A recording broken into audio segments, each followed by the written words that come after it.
Hello, my friends. Welcome to the Commander's Crypt. I've got another awesome video for you today. Today we're going to talk about Atraxa Super Friends. Atraxa is one of my favorite decks, and this deck is very strong. It's kind of slow, but it has a high win rate, so I think you're going to like it. Check it out. So, Atraxa, Praetor's Voice, black, blue, white, and green. She has Flying, Vigilance, Death Touch, and Lifelink at the beginning of your end step. Proliferate. Don't forget to proliferate. I always do. But anyway, Atraxa, one of my favorite decks. So much fun. There's Atraxa Creature Beats, Super Friends, and Infect. And I like the Super Friends because once you get even one Planeswalker to ult, you've probably pretty much got the game in hand. And there's a lot of ways in this deck to slap down a Planeswalker, double their loyalty counters, and immediately ult them. So, yeah, this is one of my favorite decks. I like this deck. It's very controlly. It takes longer to win, but win it will. So there's Atraxa. That's going to be your commander, obviously. Again, Atraxa is one of the most popular commanders. It's the most popular commander. Everybody loves Atraxa, and I think Super Friends is the most fun build. So next, I've got some cool Star Wars lands in there. I've got a Forest from Endor. I've got I don't even know what this is called anymore. They have to change the name to it. Slave 2 is what it used to be called. Then I've got some cool islands in there. We're going to have a Soul Ring because Soul Rings, as anybody knows, puts you way ahead of everybody else as soon as you plop that thing down first turn. And it works really well with Soren, Solemn Visitor, which I'll show you here in a second. Another support card would be Cultivate. Very good. What this does, it allows you to fix for that mana because Atraxa is 4 different colors. 1 green and 2. Search your library for 2 basic land cards. Reveal those cards and put one on the battlefield tapped and the other in your hand. Then shuffle your library. So that gets you ahead of the game. And it is able to mana fix for Atraxa. Astral Cornucopia really works well in this deck as well. You can, for 3 mana, you can put this thing out, and then Atraxa starts proliferating those counters. So you might be tapping this thing for 3 mana, 4 mana, 5 mana, 6 mana, which is going to be very helpful for your planeswalkers later. You know, there's a few different ways in this deck to increase your mana, ramp your mana. It's got the mana ramps, but then it's got Astral Cornucopia, which works really well in this deck. Then the way I've got my deck set up is I got it for maximum defense. There's only a few creatures in this deck. The Planeswalkers is what makes a lot of the creatures. So we got Ensnaring Bridge in here. For 3 mana, each creature with power greater than the number of cards in your hand cannot attack.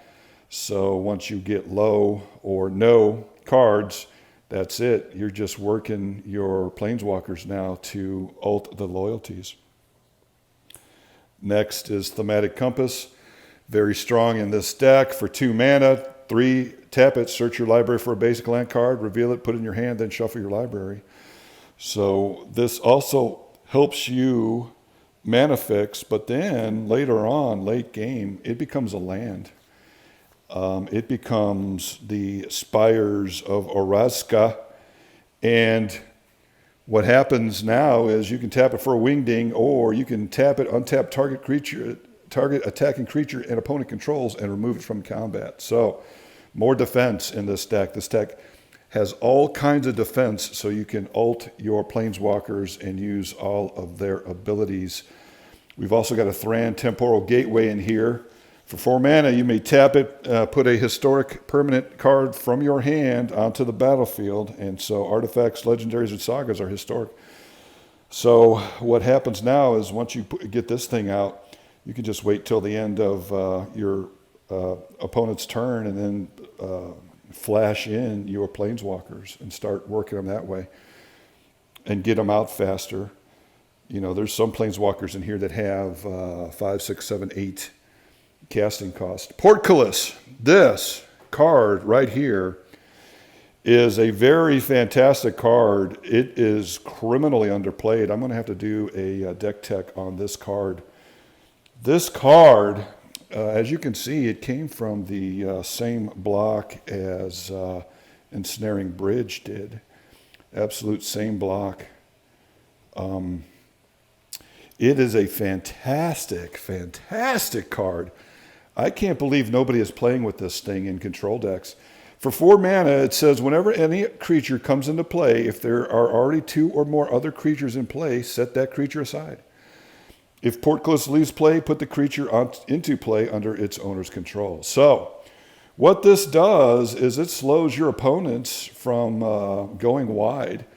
Let's say you put Atraxa out, and one of your planeswalkers puts a 3/3 beast out. I don't know. Now nobody else can put any creatures out. They put them, but they go off to the side. They don't go on the battlefield. So this thing is a fantastic card. I can't believe nobody's playing with this. This is criminally, I won't even say underplayed, non-played. This is a fantastic card in any control deck. You should be playing it. If they don't have a way to kill this thing, then their go-wide strategies are out the window. I played with this the other day, and what happened was my opponent kept playing stuff out, hoping that this thing would eventually get killed, and then he could alpha strike me. Well, he finally did kill it, and he was able to get a couple of his creatures in, but then I just board wiped them all the next turn.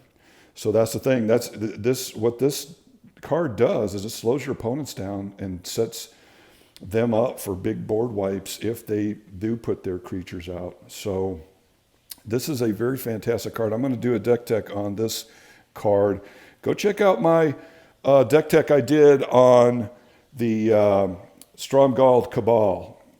Very, very, very good card. It's also criminally underplayed. It should be played more. It counters white spells for just 1 life. Next, I have in my deck Phyrexian Scriptures. This is a mass destruction card that helps you out. It's a one-sided board wipe. You basically play Atraxa 4th turn, 5th turn you play this, and then the first saga says put a +1 counter on top of 1 target creature. That creature becomes an artifact in addition to its other types. So once you play this 4th turn, Atraxa now gets a +1. She's a 5/5 beat stick. Now she's an artifact creature. And then at the end of that turn, you proliferate her. Now she's a 6/6. The next saga to your next turn will say destroy all non-artifact creatures. Boom, one-sided board wipe. We love one-sided board wipes here at the Commander's Crypt. So blammo, it destroys everybody's creatures but Atraxa. Now she's a 6/6 beat stick, and then she keeps growing every turn. So you're going to be having a 6/6, a 7/7, 8/8 vigilance, death touch, lifelink commander that's going to start, if they can't deal with her, you're going to start taking opponents out with commander damage. Very fantastic card. And then the last saga says exile all cards from all opponents' graveyards. Very fantastic. Muldrotha, done. Any reanimator graveyard strategies, done. Very, very strong card. I would pick them up. Next is a Merciless Eviction. Yes, so there is about 12 board wipes in here, and then there's all kinds of creatures and artifacts that prevent people from attacking you, like Portcullis and Ensnaring Bridge. So it's full of defense, and it's a very, very strong, good deck. It has a very high win rate. It may take a while, but it does it. It's hard for your opponents to be able to get over so many waves of board wipes. Merciless Eviction, everybody knows about this one. It's Orjav in 4. Choose 1, exile all artifacts, exile all creatures, exile enchantments, exile all planeswalkers. I've actually had somebody exile all my planeswalkers with this thing. So yes, it is very strong card. Very good to have in this deck. Next, Descend Upon the Sinful. It is a mass exile spell. 2 white and 4 exile all creatures. If you have Delirium, you can put a 4/4 white angel creature token with flying onto the battlefield if you have 4 or more card types among cards in your graveyard. You know, if you've got a doubling season or anything else out there, and you've got Delirium, that's 2 angels that you can get. And there is a doubling season in this deck. Next board wipe is going to be Cleansing Nova. Cleansing Nova gives you choices. Choose one, destroy all creatures, or destroy all artifacts and enchantments. So, very, very good card in this deck.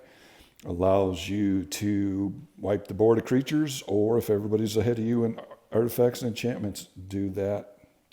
Next, we have got Terminus, another kind of an exile spell. Put all creatures on the bottom of their owner's library, but it has Miracle. So, if you draw this, you may cast this card for its Miracle cost when you draw it, if it's the first card you drew this turn. So, yeah. So, let's say that you drew this and it's your turn. Okay, you could fire this off for 1 white mana, which is extremely strong and awesome.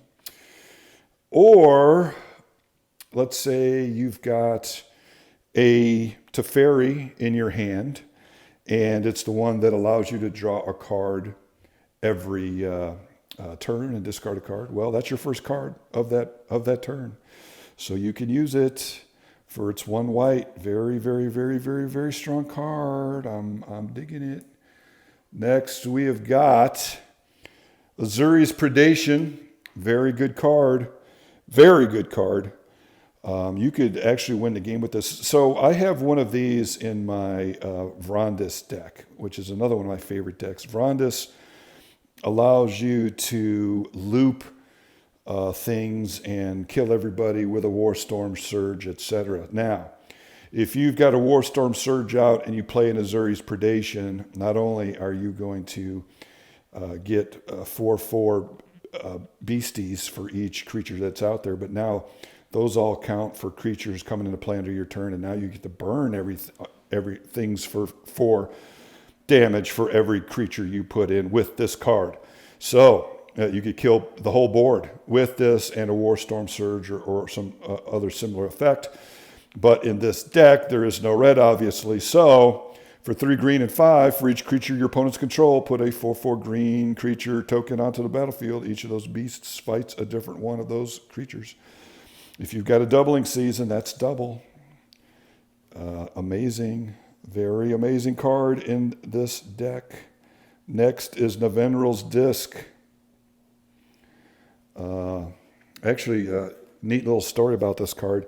Navenral's Disc is Larry Nevin, spelled backwards.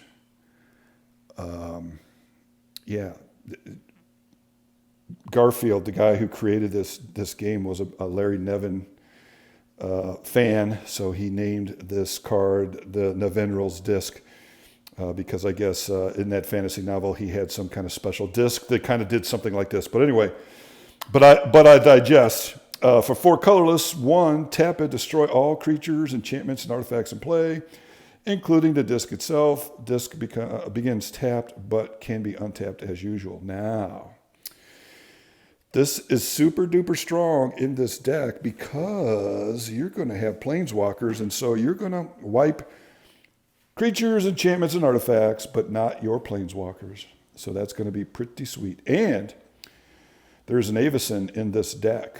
You put Avison down and everything gets indestructible, bruh. Guess what? You can keep firing off Navenral's Disc every turn because it's indestructible and it doesn't destroy itself. So there you go. Pro tip. Next, we got Pernicious Deed. Pernicious Deed, kind of the same thing. It does not kill your planeswalkers.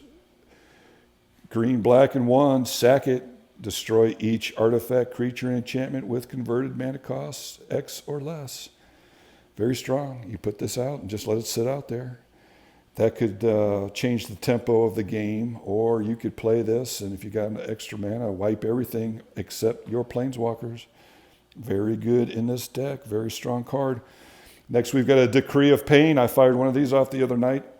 2 black and 6, destroy all creatures. They can't be regenerated. Draw a card for each creature destroyed this way. I think I drew 8 cards because of that, but you can also cycle it. 2 black and 3, cycling. When you cycle Decree of Pain, all creatures get -2 until end of turn. So, you know, early game, you could use this. Late game, you could use this. Very, very good card.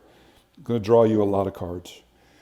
Fumigate, another good card. I like board wipes that do something else. Fumigate, 2 white and 3, destroy all creatures. You gain 1 life for each creature destroyed this way. The other night I was down to 9 life. I dropped this bad boy, and it doubled my life. And then with Atraxa, I just crawled out of a hole and won the game. Very good card, Fumigate. Next is Achroma's Vengeance. Also very good in this deck. Destroy all artifacts, creatures, and enchantments. It doesn't say anything about planeswalkers. So one-sided board wipe. And we love one-sided board wipes here at the Commander's Crypt. And you could cycle this one as well if you need to dig for something early game. Final Judgment. Another exile. Remove all creatures from the game for 2 white and 4. It's very hard for opponents to recover after multiple board wipes. Now, we've got some of the protection in the deck. A Spike Weaver, 2 green and 2. Spike Weaver comes into play with 3+1 counters on it. And of course, Atraxa will proliferate those. Then it says 2, remove a counter from Spike Weaver, put a counter on target creature. 1, remove it, remove a counter, and creatures deal no combat damage this turn. So all you got to do is remove the counter. You don't have to tap it or anything. So it is a fog, a perpetual fog. So with this card out and with Atraxa, everybody's going to be attacking each other if they can't kill this thing. And that'll be good. And then if they attack you, you just fog and laugh at them. Make sure to laugh and point at them when you do it. And yeah, so there you go. And I just happen to have one of these bad boys laying around, which I'm going to put in this deck. Resourceful Defense, 1 white and 2. Whenever a permanent you control leaves the battlefield, if it had counters on it, put those counters on target permanent you control. 5, remove any number of counters from target permanent you control to another target permanent you control. So you can see how good this card is in this deck with your loyalty counters from your planeswalkers. If one of your planeswalkers gets destroyed, you can put all those counters on this, and then when another planeswalker comes in, you put all those loyalty counters on that planeswalker, and now you can probably double or increase their loyalty counters and ult him. Resourceful Defense, very, very, very, very good card. I'm going to slot it in there. Next, after the Spike Weaver, we've got more defense. Blazing Archon. This guy comes out for 3 white and 6 flying. Creatures can't attack you. That's it. If you have a way to protect this guy, you know, you protect this guy, and that's that. He sits out there. Again, they can't attack you. They have to attack each other. I played this the other day, and then but you got to protect this guy because they'll definitely be gunning to get rid of that after it comes into play. Going to have to Greaves it up or some other thing. Next, I've got a Peacekeeper. Kind of the same thing for 1 white and 2. During your upkeep, pay 1 white and 1 or bury Peacekeeper. Creatures cannot attack. So there you go. If you got your Peacekeeper protected, creatures can't attack. Everybody just sits there while you work your planeswalkers and giggle. Next is Peer, Imaginative Rascal. What he does is he helps increase or double your counters. So if something comes in and it's a planeswalker or whatever, you play it and boom, you get however many counters it gets +1. Or whenever you tick up a planeswalker for 1, it ticks it up another 1, so it doubles in that case. So very good in this deck. Helps you tick up your planeswalkers. Captain Cisse, green, white, and 2. Search your library for a legend or legendary card. Reveal that card, put it in your hand, and shuffle your library. Costs nothing to do it, so you can just search up your Avison and play her to where everything's indestructible, or you can play whatever planeswalkers you need at the time. And very, very strong in this deck. Deep Glowskate, very strong in this deck. When it enters battlefield, double the number of each kind of counter on number of target permanents. So you play a Planeswalker, the next turn play this, and then you double its loyalty counters, and then you ult it. Very strong. Next is Gilderbairn. I don't see enough people playing this card. Hybrid, green, blue, and 1. He's an oof. For a hybrid and 2, untap him for each counter on target permanent. Put another of those counters on that permanent. So double. Double the pleasure, double the fun with the Gilderbairn. Can keep doing that, which is pretty awesome. Vorinclex, Monstrous Raider. Same thing. He allows you to double any counters that come into play. So he allows you to double your Planeswalkers and then double your tick-ups. But then it says if an opponent would put one or more counters on a permanent or player, they put half that many of each of those kinds of counters on that permanent or player instead, rounded down. So if somebody else has got a Planeswalker, guess what? It does not work. It doesn't happen. There's Avison. Avison super strong in this deck. She's an 8/8 white 8-ball.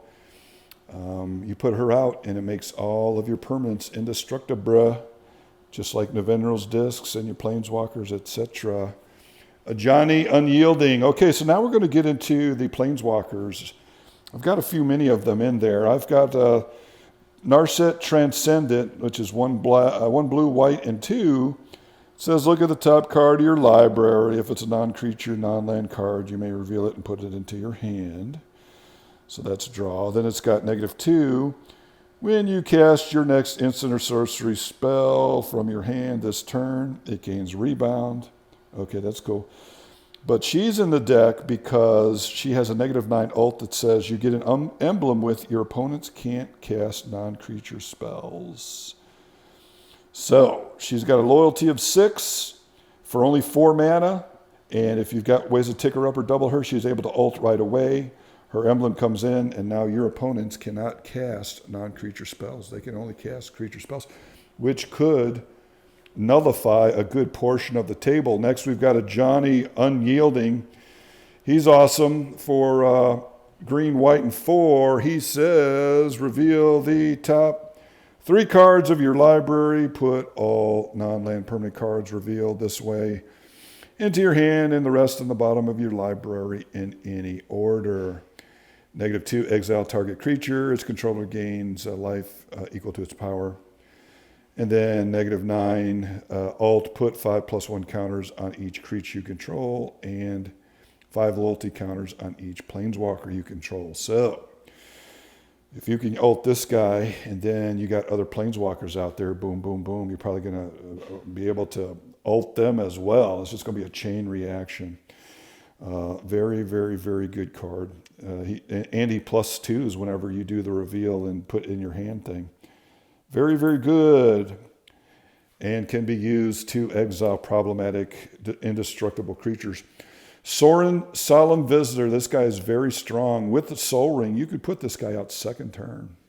Just imagine how much ahead your opponents you are now.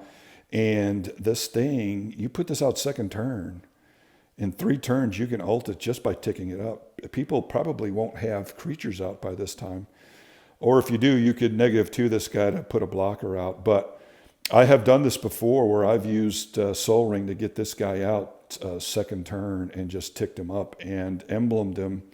And then now everybody's got to play around an emblem in which they have to sacrifice a creature per turn.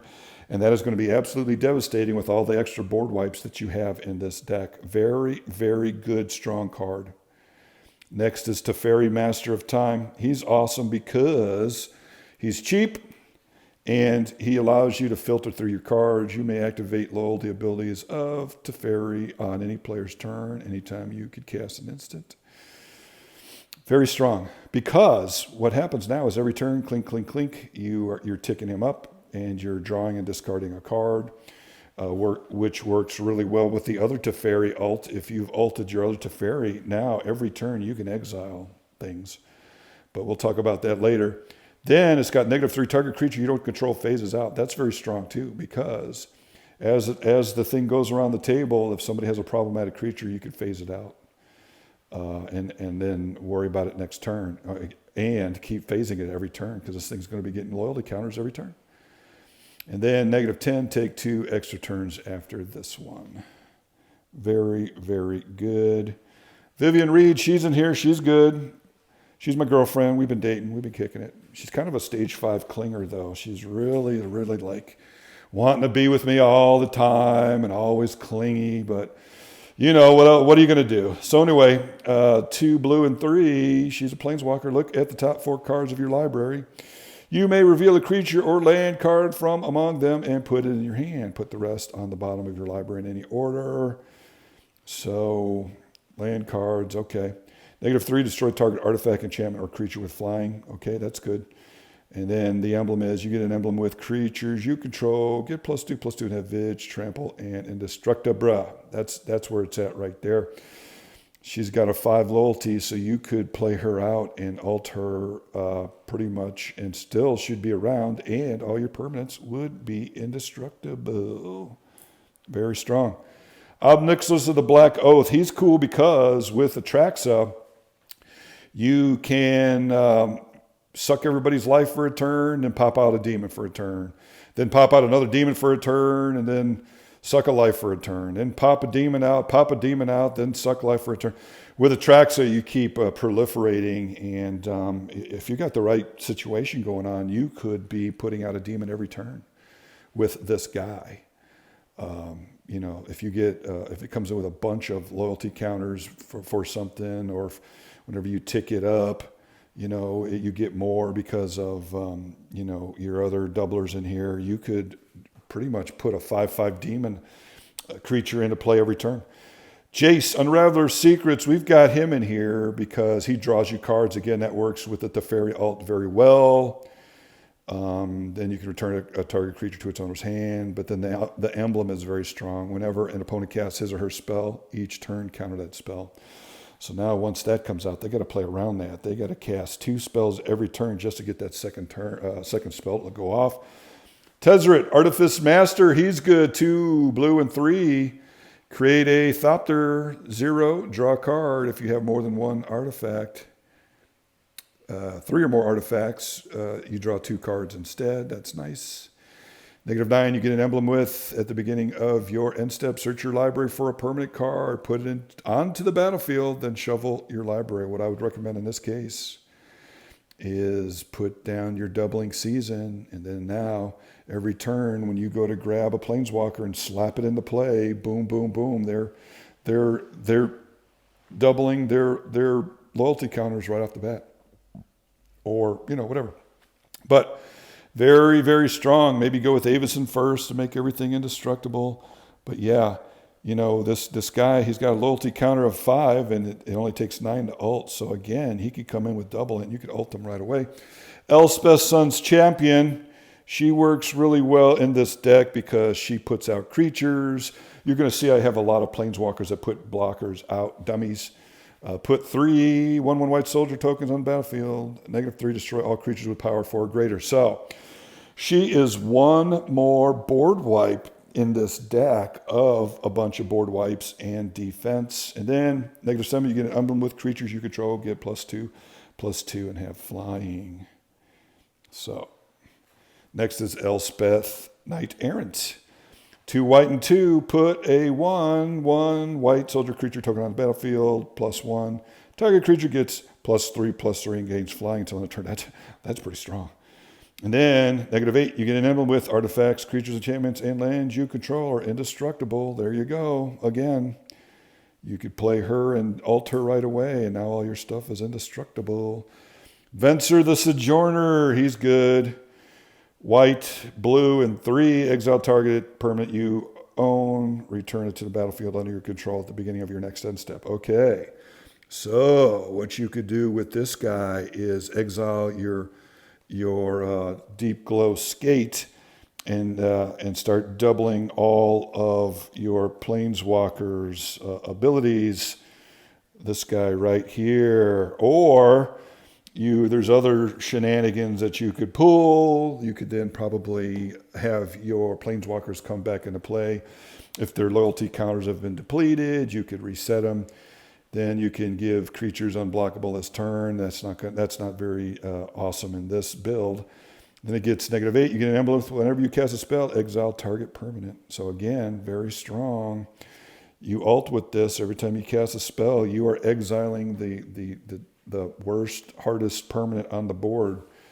Liliana Vest, 2 black and 3. Target player discards a card. -2, search your library for a card. Put it on the top of your library. And then -8, all creature cards and all graveyards on the battlefield and go under your control. So you're probably going to be using her immediately for tutoring. But if not, you could pick apart your target player's hand and get this thing up to 8. Again, if this thing comes in double counters, you can grab all the creatures out of all graveyards, and that's another win con in this deck. And she'll still be around. She'll still have 2 loyalty counters left. You can continue to use her. Ugin, the Spirit Dragon, very strong. Everybody knows about him. I took Karn out. Karn's very strong too, but that whole resetting the game thing, I took it out. I put it in my Eldrazi deck. So, Ugin the Spirit Dragon deals 3 damage to target creature or player, +2, -X, exile all permanents with converted mana cost X or less. That's 1 or more colors, so another board wipe right there. It comes in with 7 counters, so you could, if you had to, exile everything on the board from 7 CMC on down. And then -10 to ult it, you gain 7 life, draw 7 cards, and put up to 7 permanent cards from your hand onto the battlefield. Yeah, so you drop this, and if it doubles, you'll have 14 loyalty counters on it. Boom, and then you do that thing, and then things start spiraling out of control for your opponents. If you put Ugin down and you've got a doubling season in play, and then boom, this ults, and then you grab a bunch more planeswalker, and boom, boom, boom, boom, boom, they all start ulting. It's going to be game over. I guarantee it. Next is going to be Ajani, Mentor to Heroes. Okay, yeah, I ordered the non-Japanese version of this. It's coming. You can put 3 counters on a creature, or you can dig 4 cards and put a aura, creature, land, or enchantment in your hand. Then -8, you can give yourself 100 life. So that's very good to do as well. Garrock, Primal Hunter, 3 green and 2. He makes you 3/3 beasts. -3, draw cards equal to the greatest power among creatures you control. And then -6, put 6 green worm creature tokens on the battlefield for each land you control. I've done that before. It's hilarious. Garrock, Apex Predator. There's a lot of reading in this video. That's why we're going over 30 minutes. But green, black, and 5, +1, destroy another target planeswalker, plus put a 3/3 black beast creature token with death touch. -3, destroy target creature. You gain life equal to its toughness. And then -8, target opponent gets an emblem with whenever a creature attacks you, it gets 5/5 and gains trample till end of turn. Okay, so somebody else gets that emblem, and everybody that attacks them, those creatures get +5 and trample.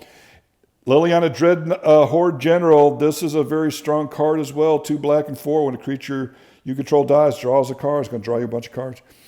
+1, create a 2/2 black zombie creature token. -4, each player sacrifices 2 creatures. -9, each opponent chooses a permanent they control of each permanent type and sacrifices the rest. Devastating. Garrock, Relentless, very good in this deck as well. Makes you 2/2 wolves. And then if he has 2 or fewer loyalty counter, he transforms. He's got 2 zeros, deals 3 damage to target creature. That creature deals damage to him.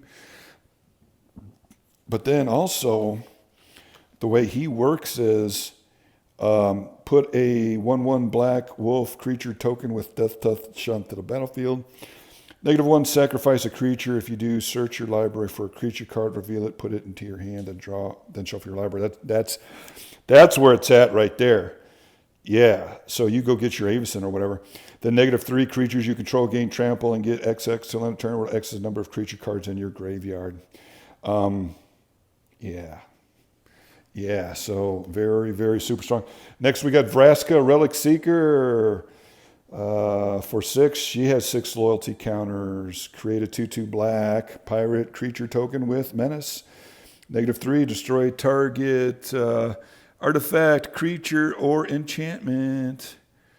It says then -10, target player's life total becomes 1. So same thing. If she doubles when she comes in, boom, you're taking somebody out to 1, and they're most probably done.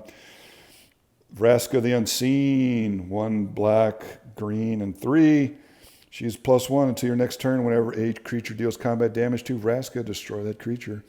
-3, destroy target non-land permanent. Strong. That's very strong. For 5 mana, you play this. If it hasn't been countered, you got priority. You get to destroy a target non-land permanent. Then 5, -7, it says put 3 1/1 black assassin creature tokens on the battlefield with, whenever this creature deals combat damage to a player, that player loses the game.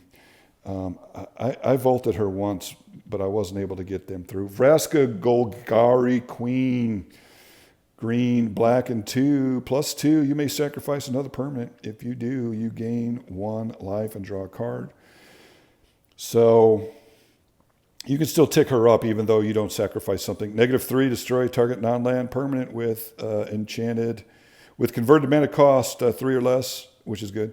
Then you get an emblem with whenever a creature you control deals combat damage to a player, that player loses the game.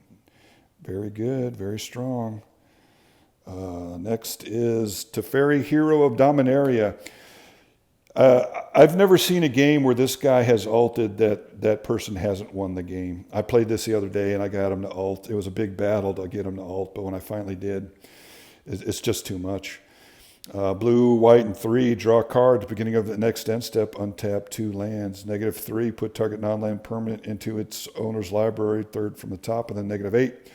You get an emblem with whenever you draw a card, exile target permanent an opponent controls. Yep, once that emblem hits the board, I've never seen anybody lose.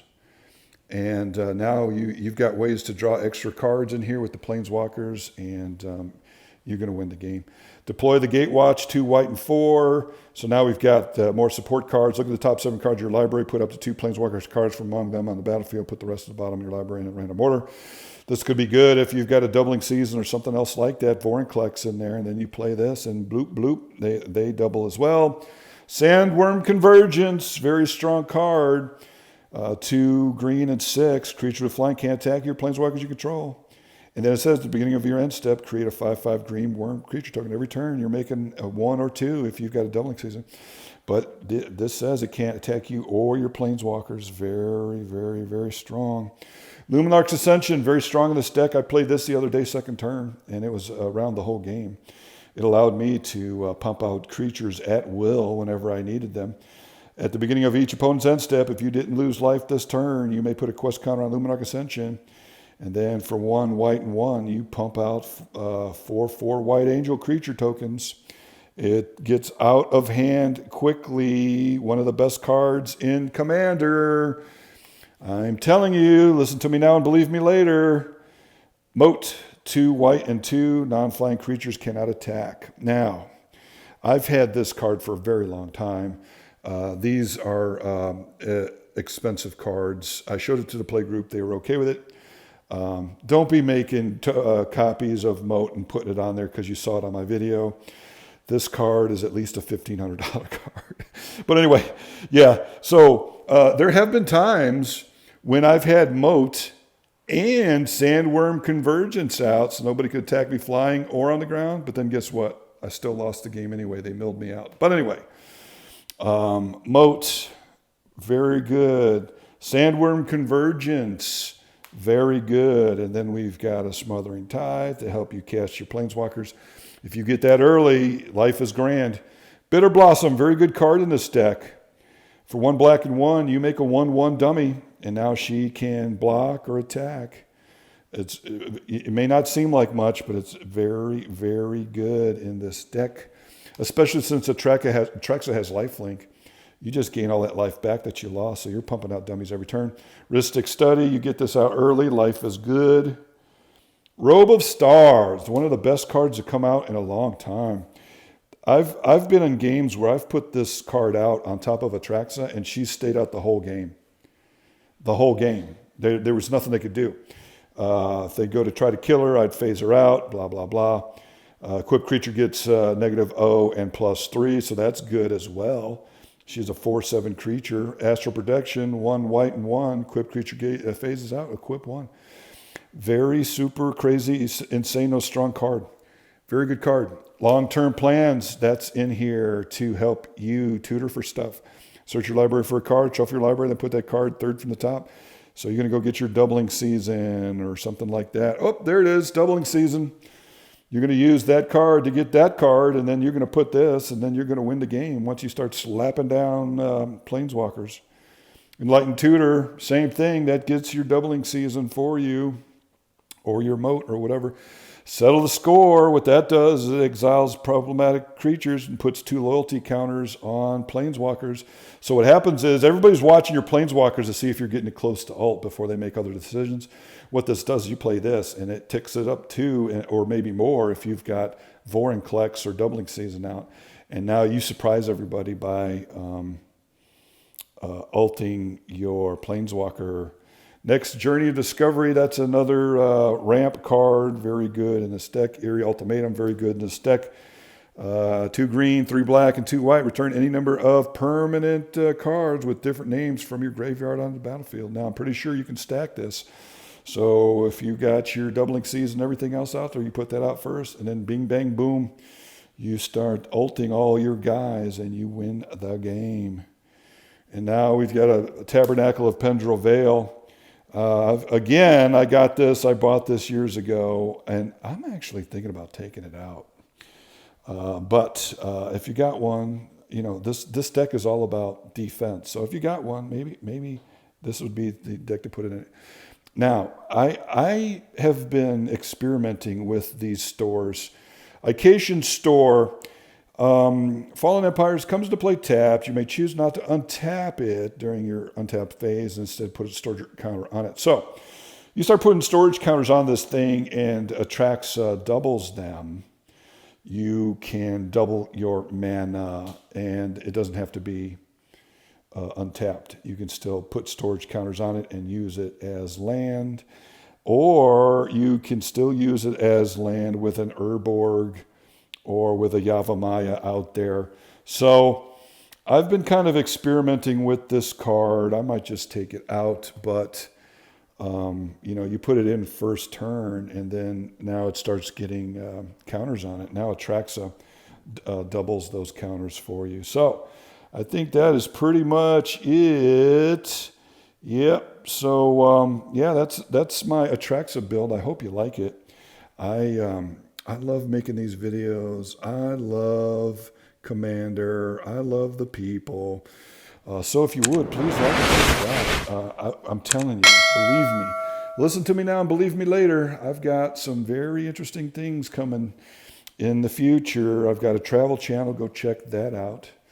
And I've got more channels coming. But if you would, please like and subscribe. And I promise you, you're going to be glad you did. We're going to be doing competitive EDH games here soon. And we're going to be giving more prizes away. So without further ado, I'll get on out of here. I hope you enjoyed this episode of the Commander Crypt, and we hope to see you on the next one. Have a fantastic weekend.